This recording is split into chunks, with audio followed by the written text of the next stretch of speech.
Hey, this is Vernon Reed from Living Color, and you're watching the Helix Hour.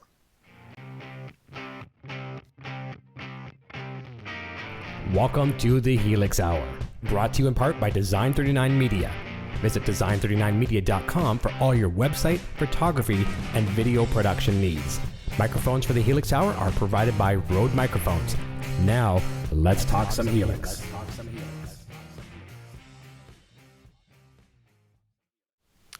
Hey everyone, happy Saturday. It's the weekend, everyone. Welcome to the Helix Hour. We are live for a special presentation, not our regular slot. We're going to have some fun with a familiar face. I think a lot of you people know this friend of mine, a fellow Canadian, almost a near neighbor, Jason Sadites. How you doing, buddy? Great. Thank you for having me. It's been a while, actually, for the Helix Hour, I think, eh? It has. Technically, I was looking at some videos today. Andrew Monica was sharing a memory of having him on the show a while back, and I was looking at the last thumbnail I used for you and I on the show, and even on our Skype conversation, it was like, I think it was November. I think so. It kind of dawned on me that I was like, wow, this is crazy. And then I felt like I needed to get on before tomorrow when you have Chad on, because I mean I would have looked bad after you have Chad on, because he's going to be so great. You guys, you there's so many people in the community that have like a nice little niche of talent. I mean, you're known as the guy that just dials in these tones, and that's a great segment on your show.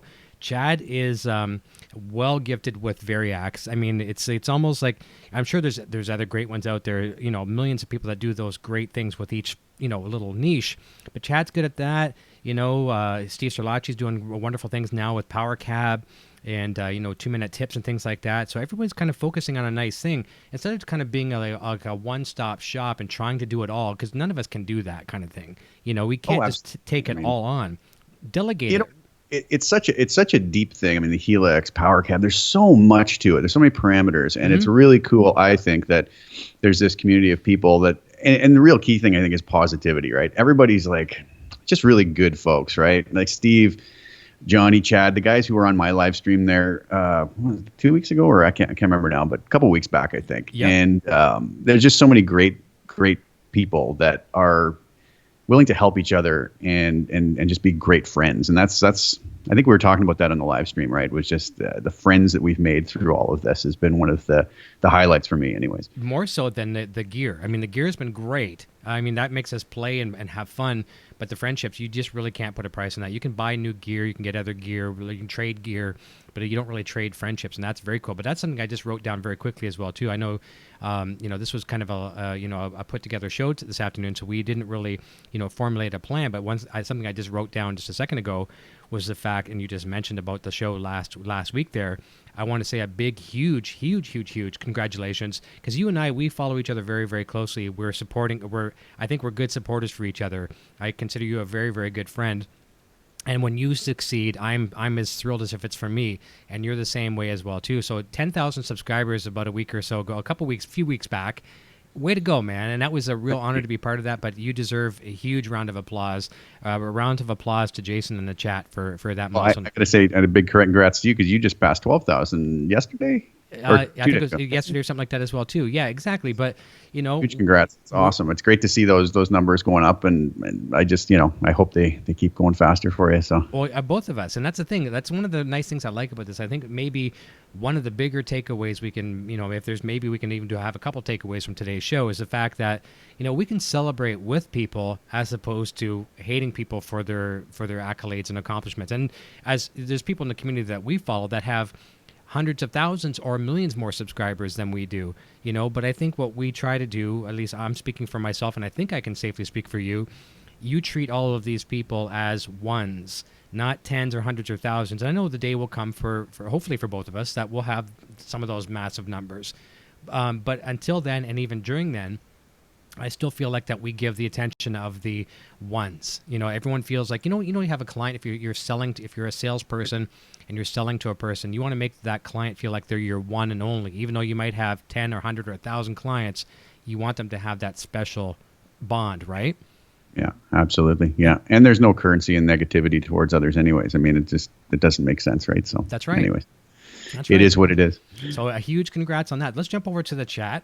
And it's always nice to see who jumps in first. We've got Paulie D, obviously very prominent in the community.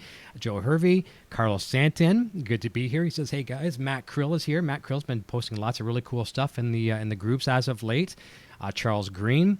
Let me see here. Paulie D says, I got cold beer and popcorn for the show. It'd probably be the best popcorn if you had Chad Husky's popcorn. I might actually have some of that upstairs. Do you still have some? Oh man, I went through that something fierce. I went through that so fast, and I was very selfish with it. It was like, Sandra's asking, can I have some more of that popcorn, whatever. I'm like, oh, it's all gone. Meanwhile, I had it like stuck under the desk and stuff like that. It's awesome. You probably shouldn't be announcing that on air when she's listening. But I know. She knows it. She knows the truth. She knows. Brad Miller is here. Brad was actually, as I told you off the air, I had a couple beta testers helping me with some of my testing of the presets. Brad was my Stomp beta tester. So Brad, thank you so much for your valued feedback and friendship as well too. Jeremy Carter, goes everyone? How goes everyone on this Saturday? Charles Green, Brad Miller mentioned Matt Krill, Jeremy Carter. Lots of people talking amongst one another. Stephen Upton. Stephen, or maybe it's Stefan, I'm not sure, but Stephen, I'll say. R2R3 Locknut is here. Locknut, one of our great friends and moderators, is here. Sometimes I can't pronounce names very well, but Jim Q. Newman. Okay, I guess I got that one okay. Do you have a hard time with that sometimes with names in the chat? Oh, yeah, absolutely. I know you haven't done a lot of live streams, but still, it's still right. It's difficult, isn't it? I figure I can get away with it because my name's been butchered numerous times through the years, so it's just kind of like equals out, right? By the way, I know I've butchered it, and let's address that right now. Let's get rid of that out of the way because I heard you actually pronounce your name yourself, and I mean I think we're very, very good friends, but I still call you Jason. Is it Sadites? Yes. Okay. That's the funny thing. I never even think of it, and everybody just kind of when you have a funny last name like that, which is actually from Lithuanian descent, believe it or not. Okay. But that's where the name comes from. In case anybody was wondering, should have been a trivia question. Yeah, I just kind of like go with it. Whatever comes out of people's mouths, it's like, yeah, that's fine, But yeah, it's Sadites. Okay, because I'm not sure where I heard you physically say it. Maybe we were together one time and you took a phone call or something. I think that might have been what it was. I don't know where it was, but it's almost one of those things where I kind of forgot about it. And I didn't want to be like that awkward thing, whatever. And I know you didn't want to be the awkward person to correct me either. So, okay, so Jason Sadites, there we go. Yeah. We got it out. And I even told Sandra, I said, I think I've been saying Jason's name wrong all this time. So that's funny. But now we got that out of the way. And probably I'm going to need you to remind me again, probably in about 2 more weeks, okay? Because I'm going to say it wrong again. It's fine. Any way it comes out is good. Because I even remember Chris Robinson one time when he was on the show. I'm not sure if it was a round table or I think it was maybe when he was on by himself. He was giving some props to your presets, and he was even struggling. Is it Jason Sadites or whatever, right?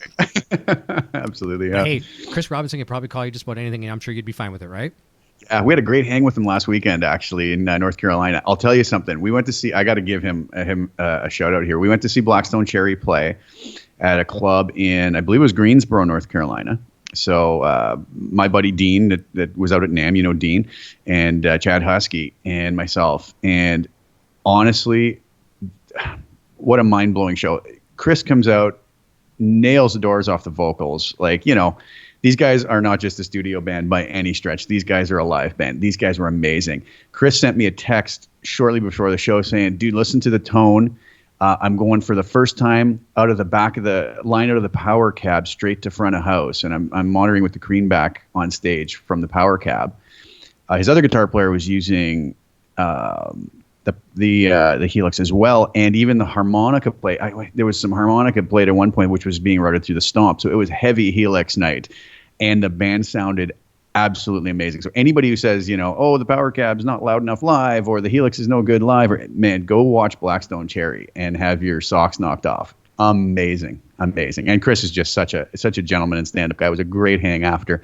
We got to chat with him for quite a while, and it was just nothing but pleasurable. So I was kind of living through you at that, you and Dean and Chad as well too, like seeing all those experiences. That was very, very cool. And Chris, obviously, I mean, he's one of those guys.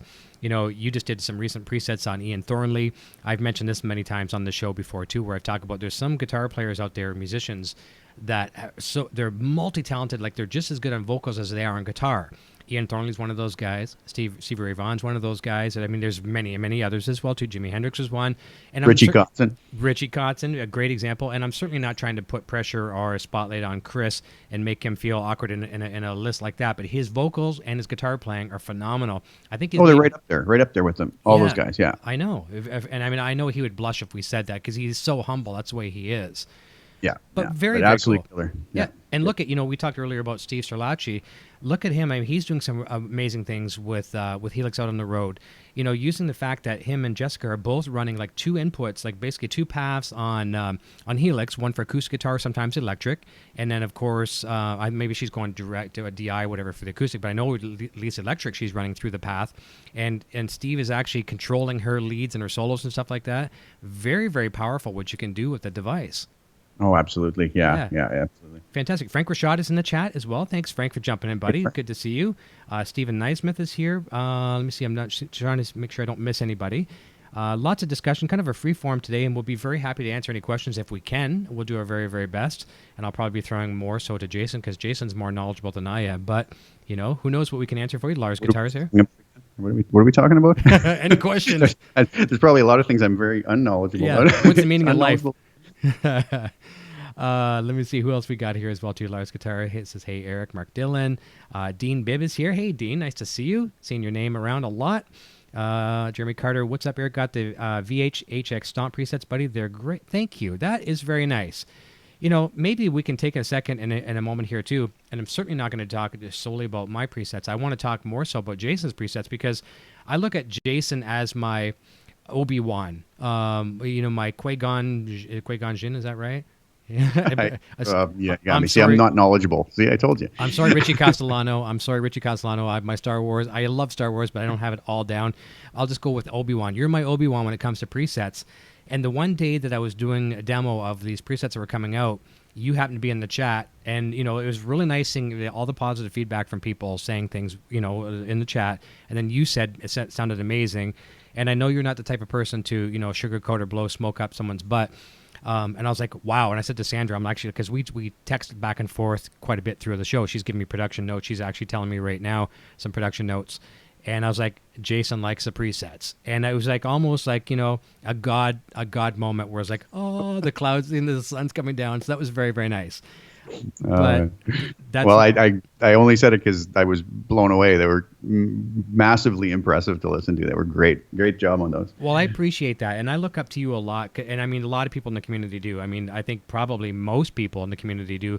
And if they don't, they're new members and they haven't discovered you yet. And that's the only thing I think where people won't know you. But it's one of those things where I think you come into Helix, from an angle of amplifiers and then even other modelers at one time. And it's just something that really worked for you. And I think you saw something that could potentially change your, streamline your performances, your production and things like that. You've used it in multiple records now. Maybe let's take a quick second to talk about that because you've got multiple albums out. How has Helix kind of saved you time, money, and maybe even improved things? And it's not always about saving time and money, but how has it done that and maybe improved your production as well too? Well, last year I released my 7th solo CD that I was actually really happy with it, to be honest with you. I think as we release more material, we always feel that last one was we're growing and enjoying the material more. But I was happy with all my releases. But the first 1 or 2 albums, I was obviously using real tube amps, probably 3 albums, Buddhas, Dr. Z's, a lot of different boutique tube amps. And I loved it. I had a great studio set up, great mic preamps. I had a, Royer R121 ribbon mic. I had other ribbon mics that everybody I think knows I'm a fan of ribbon mics, even in real life. Even in real life, right? That's why it translates so well to the Helix for me. But the first modeler I used on an album was a Kemper, actually. Yep. And I used that for two albums maybe, and it's wonderful. I mean, it's a really wonderful unit. What I found is when I got the Kemper, I turned it on, played through a bunch of the presets, and the old all presets suck thing, right? That's of course. But I hated it. I thought, oh my goodness, what did I just drop? However much it was, and this is not good. I didn't like it until I made my own profiles of my own amps, which was fine. But then when I got into doing an album production with it, and I wanted different flavors, because I didn't own 50 amps. I owned 2 or 3 nice amps. It wasn't there. And I'd go on to, however you download, I can't even remember now, however you go onto their kind of community. So long for you. Download the profiles. You'd have to sift through a million before you got something that was even remotely good, right? And so and I found when you had a profile and then you tweaked it within the Kemper, it didn't really act like a real amp. Okay. I really took a chance with the Helix. I don't know, I've probably told this story at some point before, but I just kind of said, okay, I'm going to order it and I'm going to sell my Kemper. I'm just going to do it. Dive in, see what happens. Oh man, am I going to miss this? Am I going to regret this later?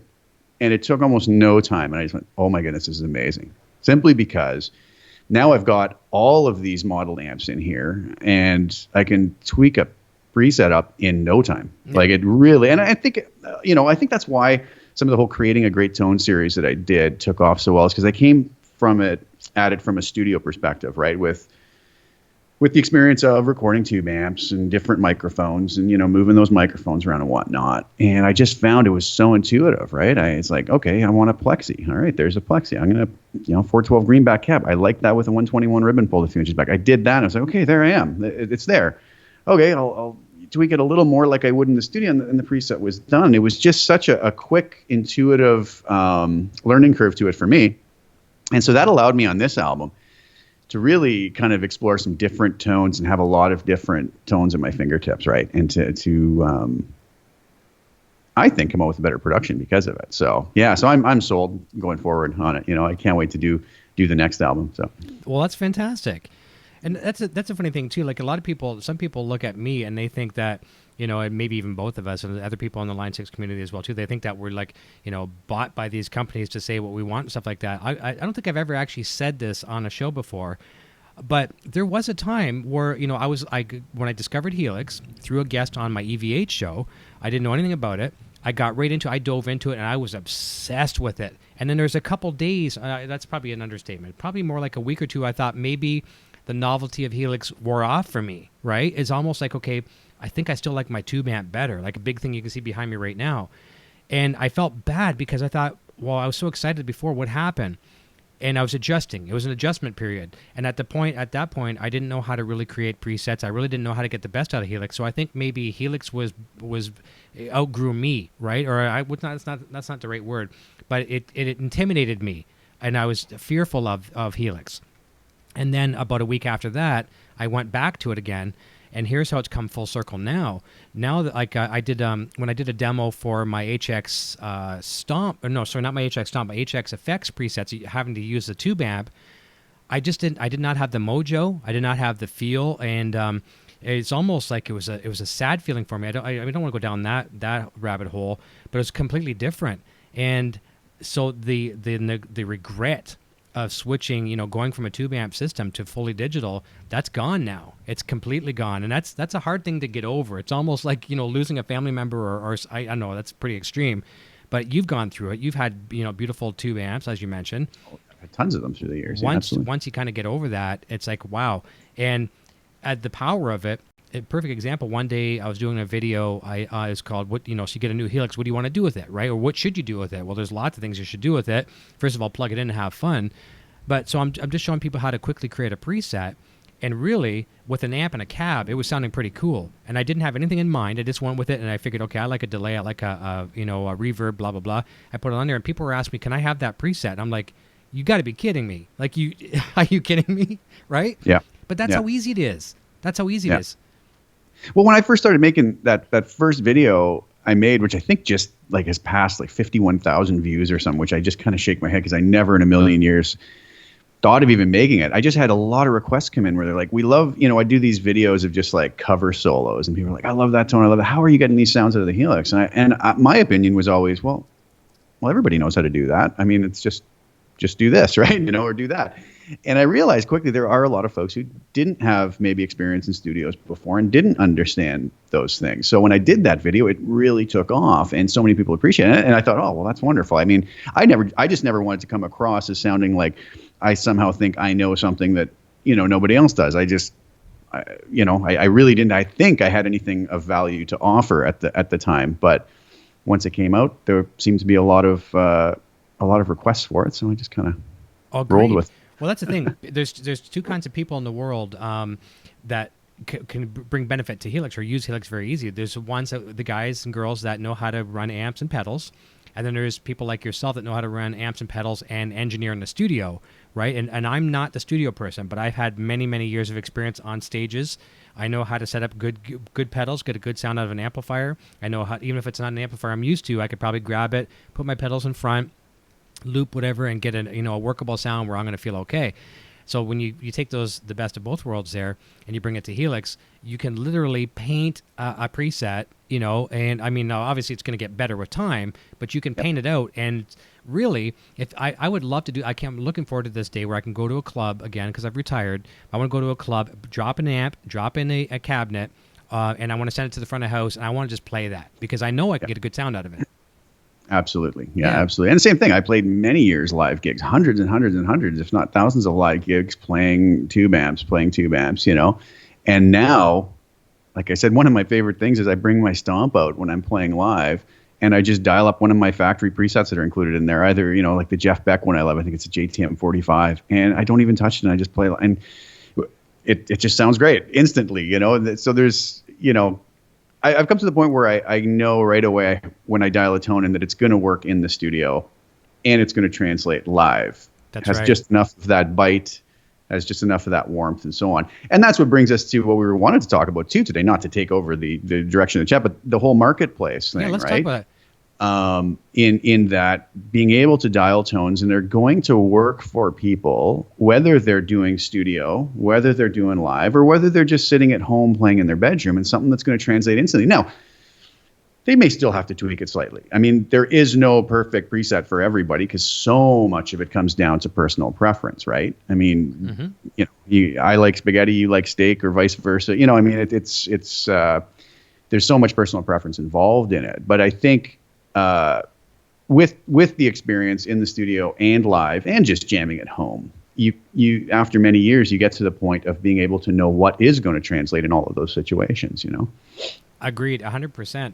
And that's the thing too, like a lot of the tone comes from the fingers. One of the nice things is, when you're starting to work with, this will be a good topic for tomorrow with Chad, when you're working with Variacs, you're starting to put some more common denominators into the mix, because you could say, okay, I wrote this preset with a Tele and it was this. At least with Variacs and you're dealing with Helix, it's going to be the only denominator that's out of the equation for every person is the person, right?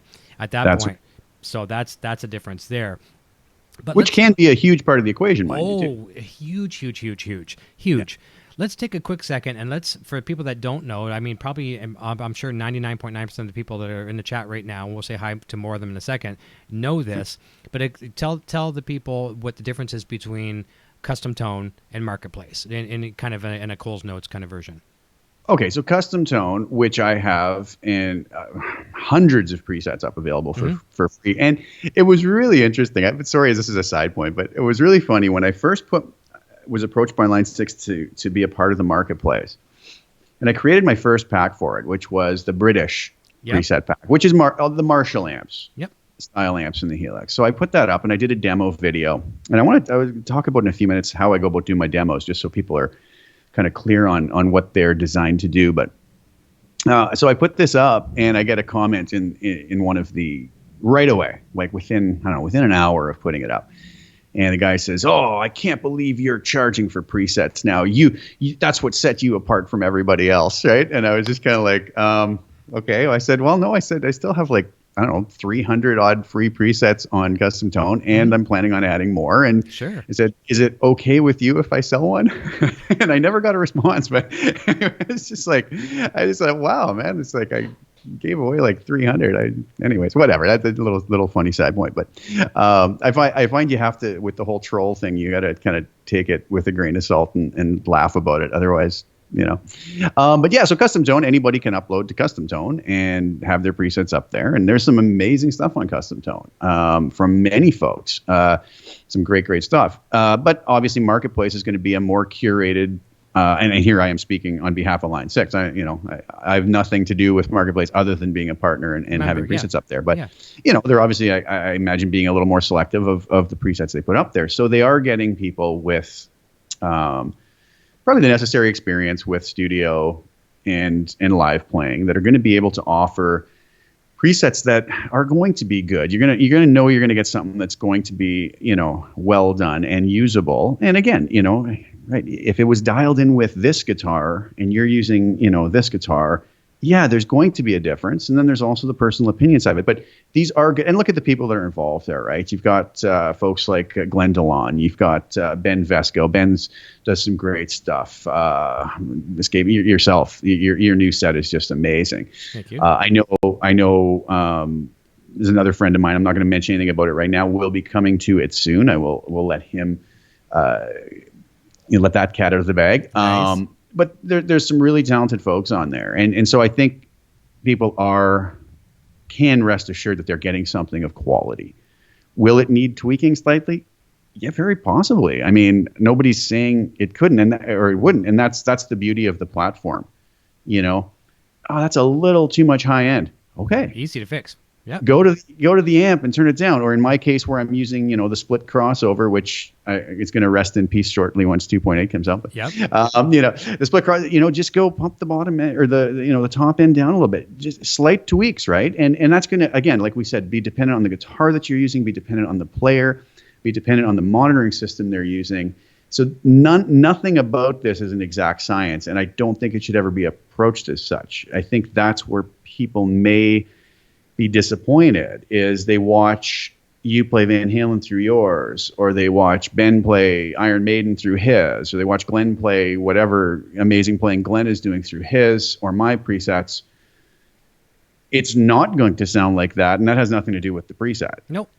That has to do with the way that we play the guitar and the monitoring system you're listening to. Take a little Marshall combo and an overdrive pedal and give it to you, give it to me, give it to Ben, give it to Glenn, all those people, and all of a sudden it sounds different, doesn't it? Every single person. It's going to sound... Well, what? Over the many years I've been doing all of this, I've watched many bad players, and I don't want to be negative, but bad players make really great rigs sound bad, and I've seen many great players make really bad rigs sound good. Well said, yeah. Right, and I think we've all experienced that, right? And so that says a lot, but so there is no magic pill. That's right, exactly. What it comes down to, right? Gear is not going to make you sound good. Nope, that's right. There's no real shortcut.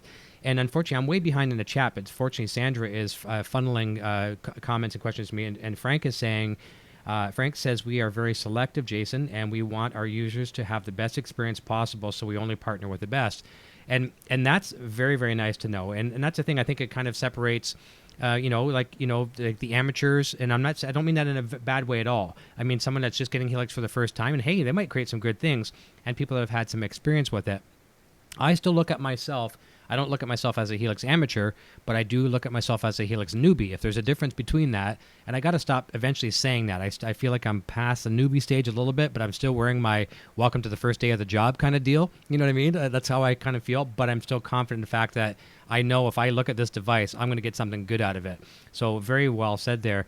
And it's really funny too. Like we talked about, you mentioned trolls a little bit, and I've got some comments. One comment one time too, and I thought this was really funny. And fortunately, I didn't have to say a word. Everyone else that was followers of the channel took care of it. One guy commented on my video of one of the demonstrations and said, a real man would give these away for free. I'm not kidding. And I should have said, like you said, well, there's custom tone. Right? Yeah, exactly. Knock yourself out. But the person, several people said, yeah, and we'll say real men and women. Real men and women, do they work for free? There's things where you can pick and choose where you want to do a free job for somebody. But at the end of the day, you've got to put the lights on. You've got to keep, in our case, the internet on.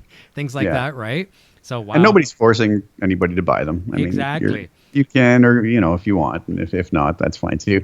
One of the things I wanted to address that I've seen a lot of comments over quite a period of time, perusing through places like the Gear page or even the Facebook group. Mm-hmm. And, people will say, oh, they'll be very hard on the fact that somebody who is selling a preset made a specific demo. Oh, yeah. Say, It didn't sound anything like that demo. Well, I mean, obviously, we've already discussed that a little bit because they say, oh, they double track all the guitars or they track all the guitars 6 times or whatever, which I find kind of funny because I've never tracked guitars 4 or 6 times ever, even with real amps. Do we have time? Do we have time to do that? Well, it gets to a point of diminishing returns very quickly, right? Yeah.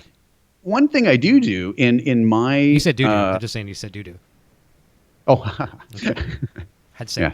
Okay, continue. You caught me. I should have carry on. So in making my demos for any of them, because anytime I do release something on Marketplace, I want to put together a decent demo video that's going to give people as accurate a representation of it. So one thing I'm sure never to do is to do any post-production on it. Yeah, no exactly.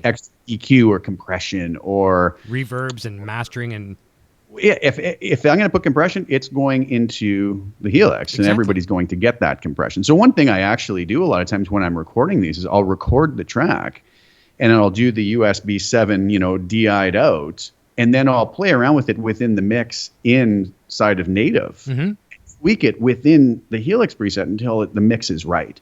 And then I'll put that back into the Helix, play it through my studio monitors, play it through my Power Cab, play it through my Mission Gemini, and I'll just keep playing that until it's right in all those areas, in the mix, out of the mix, live, just sitting in the room, and it works. And that's when I kind of settle on it. So once I actually do the demo, but this idea of double tracking or quadruple tracking, there is something that a lot of people have to keep in mind, in my opinion. And again, this is just my opinion. Everybody can take it for what it's worth. I don't necessarily think it's 100% the only way to look at it, but what I do in my demo videos is I try and pick well-known songs that people are familiar with, so they can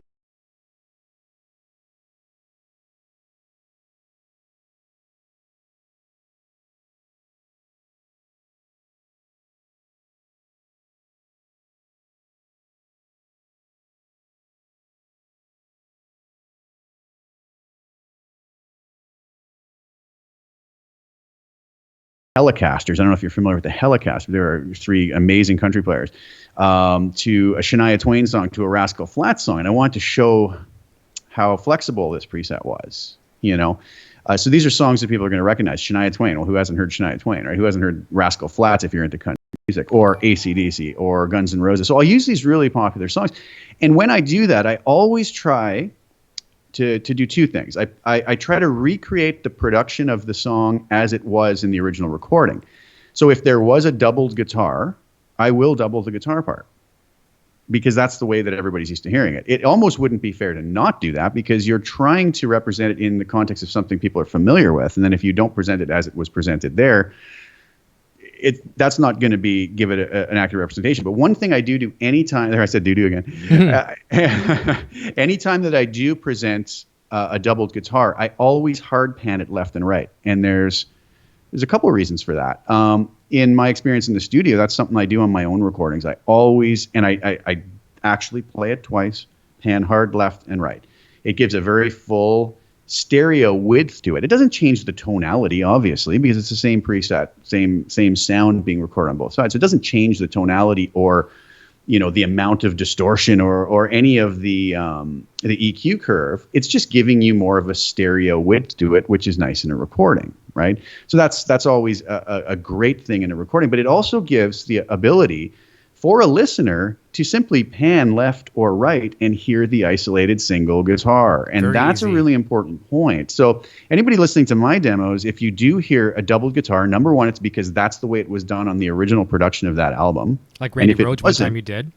Pardon me, sorry? Like Randy Rhoads one time you did you had a triple track on that, or actually you didn't technically triple track it, but you made it sound like he did the triple track. Yeah, well, that was the Zakk Wylde one, the Miracle Man. Oh, that's right. Okay, there you go. Sorry, you're right. But I actually used the double take on that instead of doubling up. So that would have been just like the Helix preset. But yeah, so I mean, I create it like the actual original production was done, but with the ability for the listener to simply pan over and hear what one of these guitars would sound like. Other times when I always try to pick songs that have a guitar maybe just by itself, for instance. So one of the demos I used was Highway to Hell, where the first guitar is a hard pan to the left or right, whatever it was.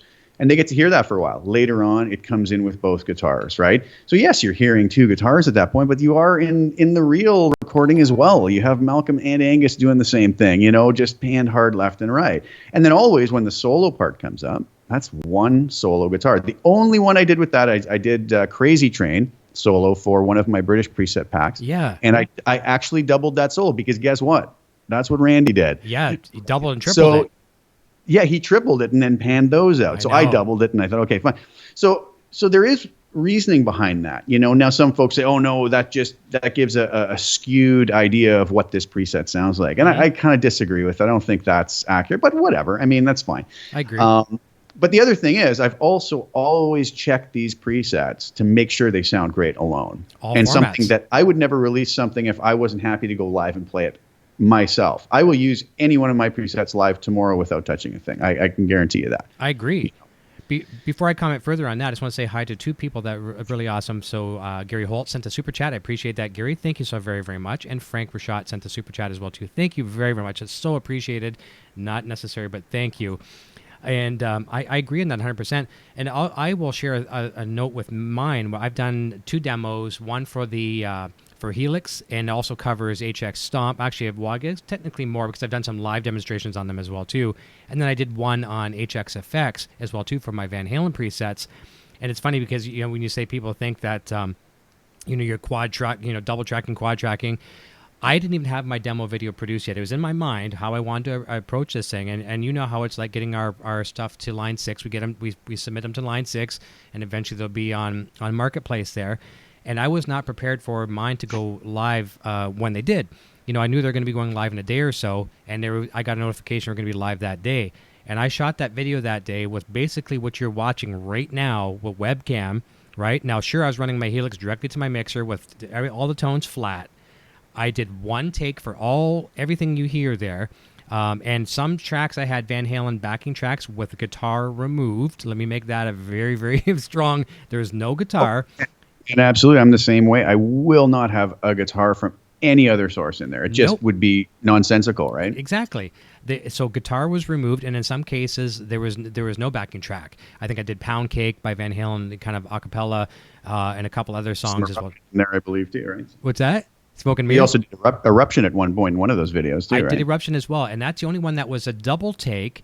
And I told you off the air, I'm sitting here recording, and it was weird. I was on a tight schedule that day. I had to be somewhere else at a certain time. Sandra's moving some stuff upstairs, and I heard like a big kind of crash, and it caught me right in the middle of the solo, and it scared me, actually. I literally told her it scared me. What was that? And so I stopped and re-recorded the second half of Eruption. That was the only thing I did in 2 takes. No multiple, tracks. No extra production, nothing. But you didn't double the guitars. You just punched in. No, that's and I actually didn't even punch in. I basically just took. So I hit record again, and it just that kind of deal, right? Because it was just all webcam stuff. It was just get it out there, and I think that's a real traditional, honest way of showing. Like, look, this is what if it sounds okay through a webcam and my mixer, no post production. But in hindsight too, there's always going to be people. I hear through the grapevine that there's reviews coming out somewhere about these Van Halen presets. It's actually quite a review. Yeah, a review. Yeah, a review on them, and so someone wants to kind of share their thoughts on them, and knowing the individual or individuals out there in the community, I think they kind of want to review the person more so than they want to review the presets. You know what I'm saying? Yeah. And I don't think that's cool. I really don't. Yeah. Well, I don't know. I haven't heard of anybody reviewing presets before, but, well, I mean, as long as somebody is fair about it, I guess. And I guess the only thing about that too is how do you know they're actually playing your preset? That's the other interesting point I guess you could make, but I would hope there would be honesty in a community like that. But anyways, whatever. Exactly. And also look at it this way too. If you're going to judge, I think you and I have talked about this before in the past about analytics on our YouTube channels. More and more people. It's just the way of the internet today. People are using their mobile devices.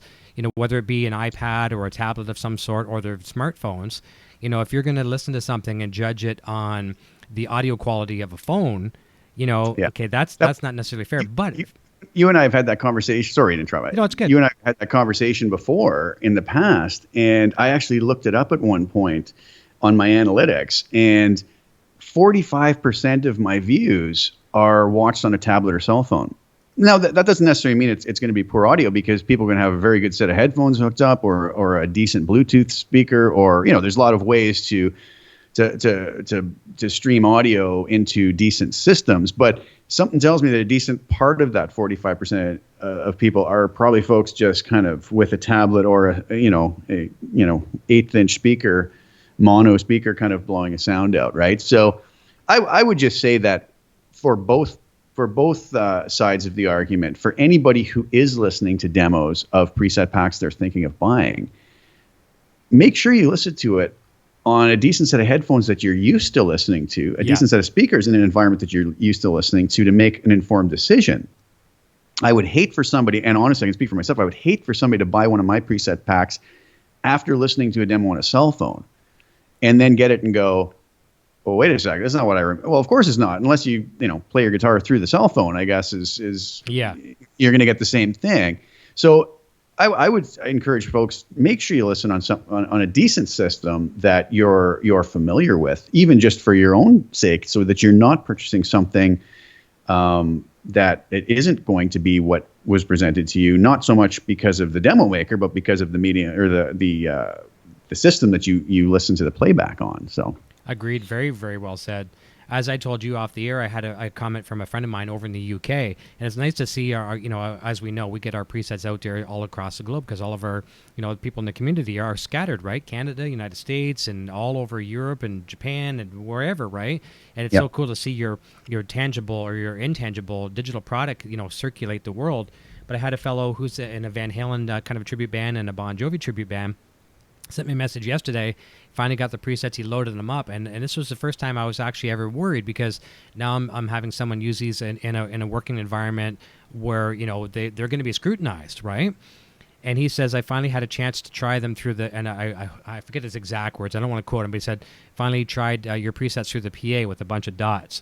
And I was thinking, like I'm literally worried. It's like a baby, right? Your baby, whether it's your album or whatever it is, or your new recipe for chicken, whatever the case may be, you want it to be successful.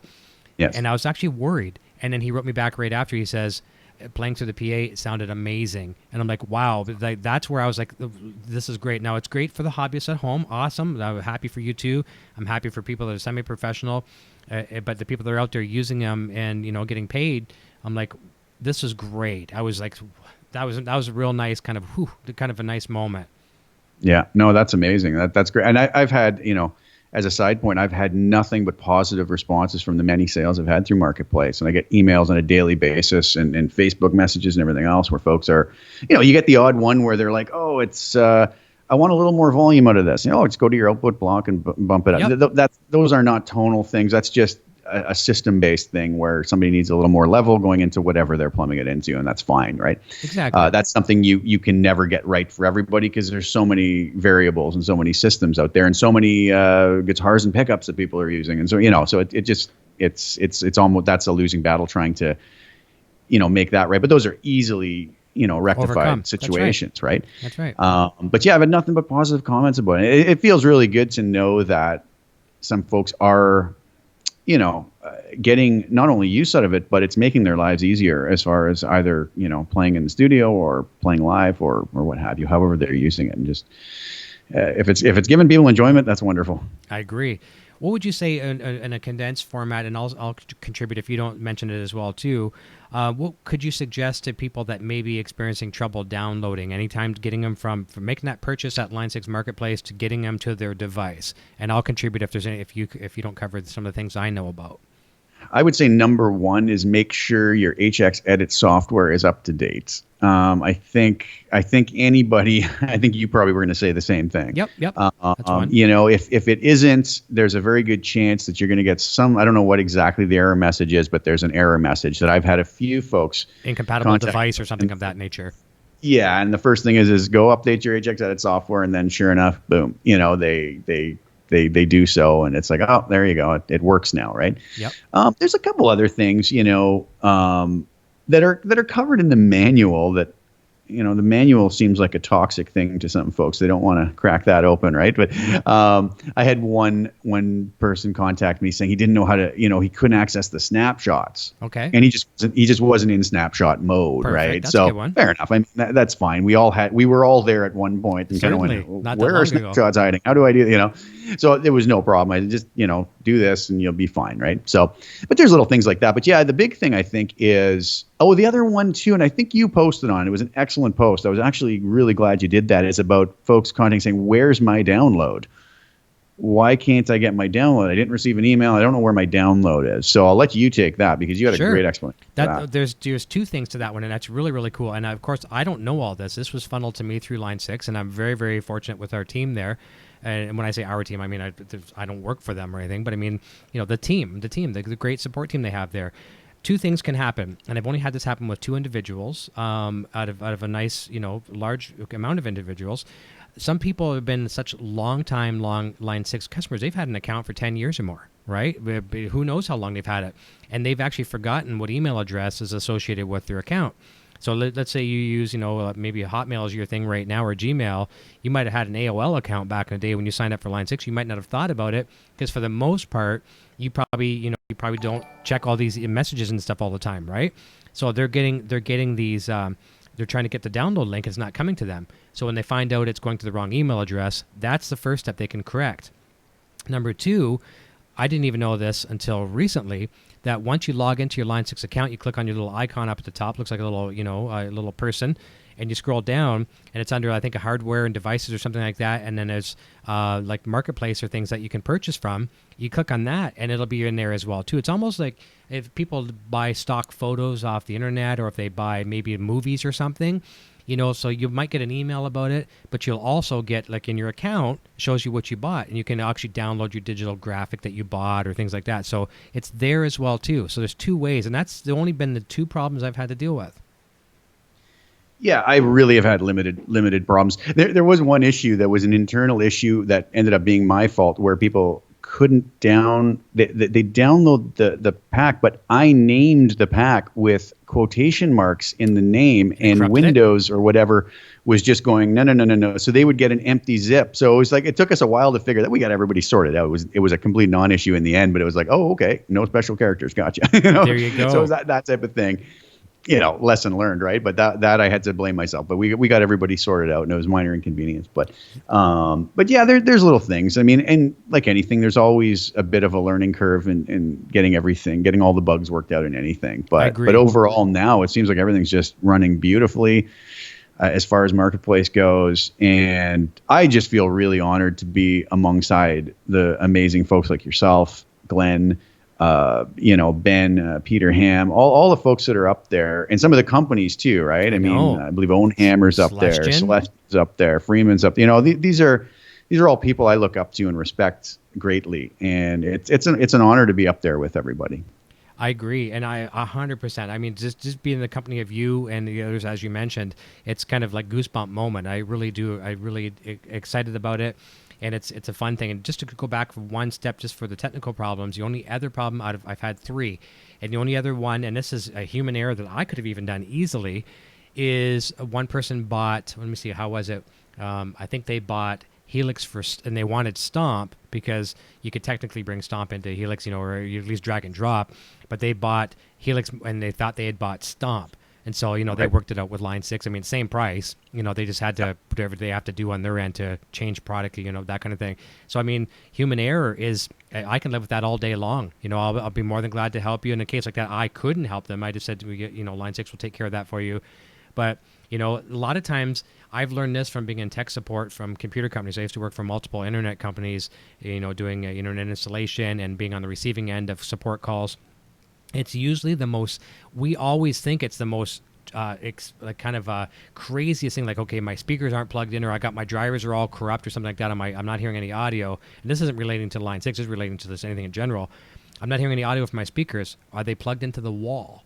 Yeah, you might have simplest thing, right? Yeah, you might have kicked the power supply out. I mean, that's happened before, in cases. So we need, as in the grand scheme of things, we need to think of the simplest things first. And I think sometimes people take offense to that when we're trying to give them troubleshooting techniques. It's like, did you check your spam folder in your email? Did you check this? Are your speakers plugged in? They may sound trivial, but they are very, very, you'll feel silly after the fact because it's a lot of the times it's the quick, simple solution, right? And it gets everybody up and running really quickly. So, and I'm still that way. I'm still the opposite way. When something breaks for me, I'm the first person to want to tear my computer apart and fix it. And meanwhile, I pull out a cable, right? Yeah, exactly. Yeah, and you realize that after you've torn the computer apart. I know, and you create yourself extra work, extra expense, and things like that. It's just absolutely nuts. We're approaching the Helix hour here, 5 o'clock Eastern Standard Time shortly here. I want to try to jump back to the chat in a second as well, too, and say hi to as many people as possible. I've missed many people. I know that, and I'm sorry. I will try to get to you. There's several things we can point out as far as links here as well, too. In the description down below, we have links to both Jason's presets. His are first on the list if you want to check them out at Marketplace. Mine are down below his as well, too. And for any of those that have not subscribed to Jason's channel, Jason's YouTube channel is in the description as well, too. I highly encourage you to check it out if you're a Helix aficionado or anything from Line 6 period and Yamaha guitars for that matter. I do encourage you to check it out. I'm sure everyone watching right now is subscribed to you, but regardless, it's there. You never know. And hey, never know. We're talking subscribing. If you have a chance, if you haven't yet subscribed to me, please do so. And I promise, as always, it sounds like a cliche, but I promise to work just as hard to keep you as a subscriber as I did to get you. So a few more people here. Let me see here. Ginger Lefty Gear Reviews says, hey, Eric, one eye on this and one on the Champions League final. Lars Guitar, Brad Miller. Fred Siegel is here. Matt Krill is saying... and I missed a super chat as well too. Let me see. I'm sorry. That is from. Let's go to the very bottom of the chat. I'm getting some production notes here from Nocturnal, and I did miss one, so I'm going to try to get back as well too. Send a note here. Okay, there we go. Popping up. I'm just trying to keep up with this. I am the worst. Jason Wade sent a $5 super chat. Says, hey everyone, I made it. Been with my mom hanging out. evhgeartv Network. Thank you so very, very much. And I missed another one from Brad Miller. Says, thank you, Eric and Jason, for all the hard work. And Brad, I should be paying you, man. Thank you for doing beta testing my Stomp presets. I really appreciate that. So very, very nice. Scott Roos is here from Nova Scotia. Gary Holt, California here. Everyone's checking in. Dave R's Guitars. Dave Reese. Recently converted him to a Helix. He's a tube amp guy and lots of beautiful Les Pauls, beautiful, beautiful guitars. And he's, going down the Helix route and really enjoying it so far. So really, really nice. Man, we're getting all kinds of mention of where everyone's from. Jason and I are from southwestern Ontario, very close to one another. Let me see here. Johnny Lee is here. I didn't get a chance to say hi to Johnny, and Nocturnal told me he was here earlier, so I definitely don't want to miss him. Let me see here. Carlo Santin saying, I'm thinking about doing regular Helix videos on my YouTube channel, not because I'm good, just because I think there are a lot of players out there who are at my level. And I agree, Carlo. That would be great for you to do. It's nice to cover all areas of, of the gear. Charles Arson from Germany. Let me see here. Bam Ozzy, anyone from the UK? I know Bam is. Nice for sure. And another thing I wanted to make a mention of as well, too, is new Helix group coming. I'm not going to say what the name is yet, because I think I've got it locked down. But I have a brand new Line 6 Helix group coming, Nocturnal Butterfly, as she always runs everything so efficiently here in the chat, moderating for not only for us here, but for other people as well, a few other people now as well, too. She's doing a fantastic job. She'll be the king boss of that group, and we're going to make it nice and fun. It'll be run kind of tightly and things like that, but it's going to be fun. It's going to cover everything. Obviously, Helix, with the title being... Well, I almost said the title, Jason. Uh-oh. I almost said the title. You know what the title is. I almost said it, but I didn't say it. But it's going to cover everything from Helix, pretty much everything Line 6 sells, from PA to mixers to wireless. It's going to be heavily focused on Helix, of course. But there's so many things that we in everyday world use with Helix. Maybe it's a Variax. Maybe it's the Yamaha guitars. Maybe, you've had some experience with their PA systems, so a lot of cool things. And, it's sure, we might be spreading ourselves thin by covering a little bit of everything, but the nucleus is going to be the Helix family. Helix, Floor, LT, Rack, Stomp, HXFX, and who knows what else, right? So we're looking forward to that. And it's going to be a baby getting off the ground, but, I'll be very happy to have you share everything you're doing, from presets to cafe gigs and whatever you want to do, anything new coming up your way, records. Happy to share that in our group as well, too. So we'll announce that very soon. Nice. Did anybody want to hear any notes? I would feel bad if we didn't play any guitar notes for anybody today. Is that? I want to. Okay. You go ahead, man. I'm going to put the camera over to you. And good. Oh no, sure. Now you. There you go. Me, that's great. So, I'm plugged into the spanky Yamaha mixer I have here. Notice the plug for Yamaha. Go ahead. I like it. So yes, some of the presets, since we don't have the ability to quad track or double track the presets on here as some folks think we do. So here's some of the stuff I have up on custom. This is the one I released recently called Dumblish, which was using the litigator amp to get kind of a Dumble style tone, right? Is that coming through okay, Eric? Mm-hmm.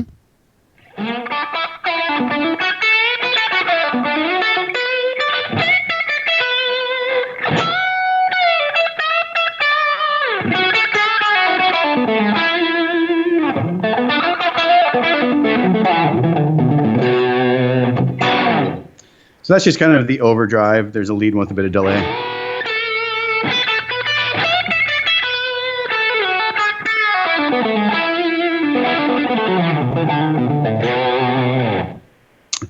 So I have stuff like that. I did a metal one. I actually did a Mesa Boogie one recently with the rectifier with some cleans. Kind of on the edge of breakup. When it's more lead stuff.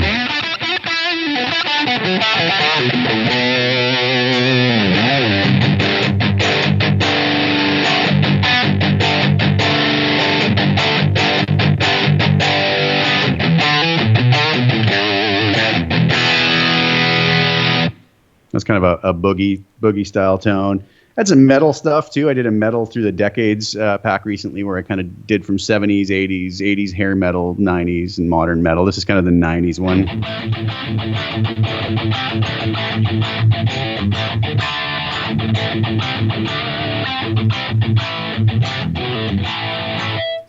So I don't know how those are coming through. Well, I know good. it's not an ideal area to play presets through, but those are some of the things. I did an American pack too, which is kind of like Fender style amps.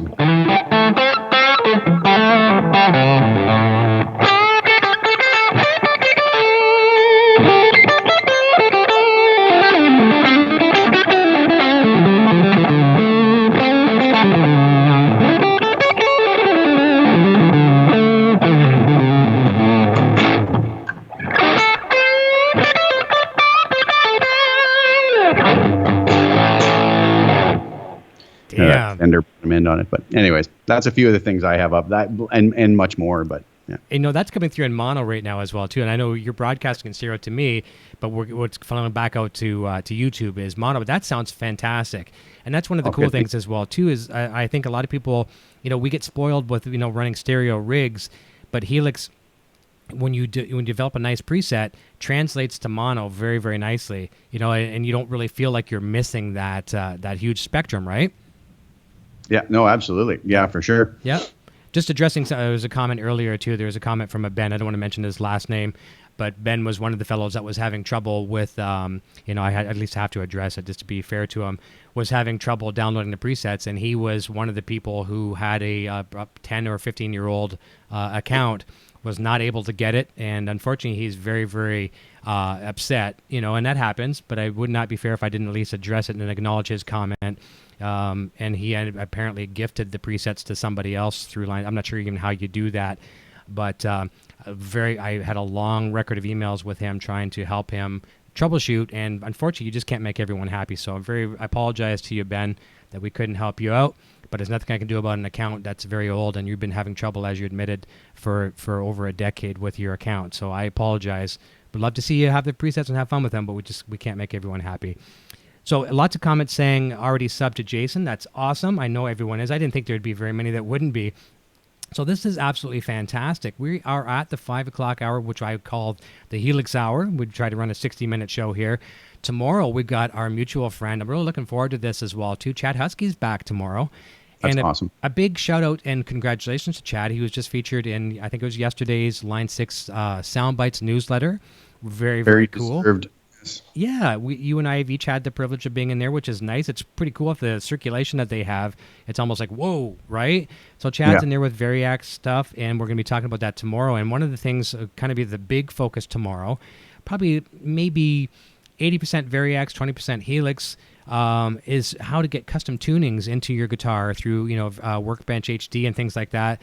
And a lot of us are, well, I'm going to say myself, are sometimes intimidated by Workbench. And I know you've just gotten Variax recently as well too, so you may be a little new to Variax too. And I'm completely new to Variax. Yeah, I'm not sure where you fit into the spectrum of being, a little intimidated by it. I'm still intimidated by it. I'm not so much into going into customizing the guitars like Chad does, as far as moving the pickups around and different things like that and body types. I'd like to be able to add more tunings to my guitar. Of course you can do it in Helix, but not everyone is also using it. In that environment, they might be using it just with another pedal board or something like that, right? But anyways, so we're going to have him kind of show us how to get that. And I want to show some Van Halen fans, because I run a Van Halen channel as well too. Eddie has a crazy tuning that, we're going to bring into the Variax. And Chad has that tuning I've sent to him. Eddie tunes his guitar crazy out of tune. A couple strings are completely out of tune. Well, I shouldn't say completely sense out of tune, but when he plays them, the way he approaches it, there you go. You actually get it to where we want. So that's going to be our focus tomorrow. So looking forward to that. Yeah. So let's just have a quick look at the end of the chat. So Matt Krill saying SR270. I have the 250 behind me. You can probably see the headstock. No, you can't see it, but it's behind me, the 250. And Ginger says no Variax love for lefties, but you never know. And you know how that happens, right? There has to be enough demand for it. And I know there are. I used to get it in the EVH community all the time as well too. Carlo Santin is a good example. He's a EVH gear lover, and he was waiting so long for some lefty guitars. It just has to be, I guess it comes down to, Aljon said this from Kramer one time. He says, you vote with your wallet, right? You do vote with your wallet. If there's enough sales, it will warrant it. And I'm certainly not speaking for Line 6 or Kramer or EVH or any other company, but you speak with your wallet when it comes to voting. Aaron Songs, hello peeps. Did I miss anybody that you could see offhand? I don't want to throw you under the bus and say that, no, you didn't miss anybody and I missed 300 people, but I haven't been, I've been kind of scanning here, but not close enough to make a call on who's That's been. Okay. I think we got most of everybody. So we've taken care of pretty much all of it. This has been awesome, man. We've got quite a few people watching, even at the Helix Hour here as well, too. Jason, this has been a pleasure to have you on here, and I'm going to say it again. You are an inspiration to me greatly. I mean, first of all, take away all the cool, fun stuff with guitar. You're a good friend, and I really appreciate the friendship and admire you greatly for many aspects. But thank you for inspiring me and others as well, too. And I'm really glad we did this today. It's an irregular day for a Helix Hour, but it doesn't feel like it. It just feels like it's our regular slot, and I had a lot of fun with you today. Yeah, I was long overdue, so we'll have to do it again soon for sure. For sure. So again, take a look at those links down below. Those presets, some of the ones that Jason was talking about, are available in the link down below, so you can go grab. It's a link directly to his whole, basically archive at Marketplace, and of course mine are there as well too for any of the Van Halen fans. They're called Pasadena Complete. They'll give you presets for Helix, for Stomp, and for HX effects, and pretty much those are awesome. I remember tuning in that first night when you were doing that live stream, and I was just going, oh my goodness, this is so good. And you know what's funny? I think I said that to you. It's like there was one preset that I was never going to do a dialing in for, or a Marketplace preset for, just out of respect for Eric, because I just thought there's no way I can do justice to EVH tone like you can, because you've lived this, right? So thank you. Like, that's there's cool. No way, man. I'm not touching it. And boy, you came out with those and just knocked it out of the park, man. They're just so good. Well, I appreciate that. And just to give a little note on that, I know there's a million other guitar players that I watch. I subscribe to a lot of them on YouTube as it is that can play better Van Halen than me. But one of the things I think that one of a few talents I bring to the table is the fact that I've like you said, I lived it. I know the pedals. I know how we, all this stuff, what he was using. So I take some of that knowledge, and there's people have more knowledge than me as well too. It's not just, they have the talent more than me and they have the knowledge more than me, but I'm taking what I've learned over the years and using that real world experience. How would, this person do this in the real world, apply it to Helix, it translates, and here we go. So, we're both getting good feedback, for the most part, other than the odd review that may pop up, it's all positive. Love it. Yeah. I love it, man. Yeah. I do. Well, thanks so much for having me, Eric. I really appreciate it, bud. Me too. Listen, I'll say goodbye to you off the air. Congratulations once again on the success of the channel. Keep doing what you're doing. I look forward to it every day as if it's what I'm doing. And I'll look forward to having you part of our new Helix group that we'll be launching. If we're lucky, as of it's created. We have to do some tweaking and populating. But if we're lucky, be live by Monday. So Nocturnal, there's a nod in your direction to get on it. Just kidding. But at least we know she's going to rule it very efficiently, which is what she does here as well too. This could be your last show ever. Could be. I'm just saying. Yeah. You never know. Be careful. Yeah, that's right. Be careful. Tread lightly. All right, everyone. Have a great weekend. We will see you again tomorrow, 3 p.m. Eastern, 12 p.m. Pacific. Chad Husky joins us to talk all things Variax tomorrow. Going to have lots of fun, and I'm going to be learning. Basically, you're going to see Chad's face a heck of a lot more than me. I'm going to be writing down notes. I'm going to be hooking up my interface with my USB cable, trying to update my Variax and all that kind of good stuff, and I promise not to break anything else again. And until then, we'll see you soon. Cheers. Hey, you're still here? Eric Jr. here, reminding you to check out our full lineup of quality merch. Available right now in the Broadstash Boutique. Quality products and fast shipping. Visit broadstash.com today. Thank you for watching the Helix Hour. We hope you enjoyed today's presentation. An extra special thank you to the staff at Line 6 for their continued support. If you've not yet subscribed, please do so right now and feel free to share our content with your friends. See you next time on the Helix Hour.